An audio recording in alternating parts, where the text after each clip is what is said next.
xibaar yu wér te wóor ca tàng-tàng ba abonnez-vous pour ngeen di mën di jot suñuy vidéo.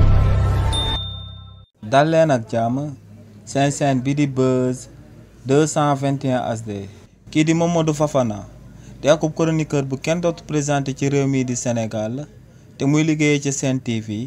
ci coow li nga xam ne moom moo jaar ci diggante son excellence président Bassirou Diomaye Diakhar Faye ak premier ministre am bii di Ousmane Sonko. li ni mel daal di nay sabab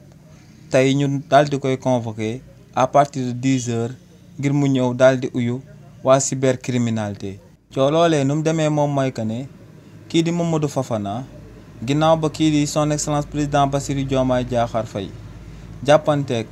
président Ousmane Sonko en tant que njiitalu parti bii di Pastef kookee dafa dugaloon akub audio te ne ci audio boobee kii di Aïda Mbodj dafa yëkkati woon ay kàddu di daan blâmer son excellence président Bassirou Diomaye Diakhar Faye daal di wax que ne son excellence président Bassirou Diomaye Diakhar Faye bis bu trahiré Ousmane Sonko lu leer ba am moom mooy que ne dootul amati jàmm.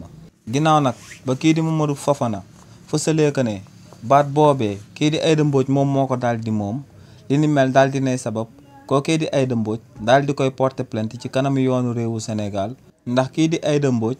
ne en réalité baat boobee kii di Mamadou Fofana daal di dugal ne moom moo ko daal di wax te ne baat boobee nga xam ne kii di Mamadou Fofana daal di wax que ne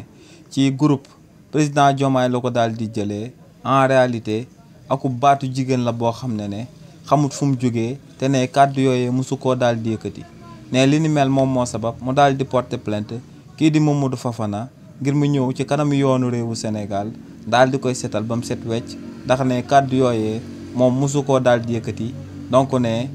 journaliste chroniqueur bii di Mamadou Fofana da koy sosal jëmale ko ci audio boobee mu daal di tas ba noppi daal di ko koy moomale. xibaar yu wér te wóor ca tàng-tàng ba abonnez-vous pour ngeen di mën di jot suñuy vidéo.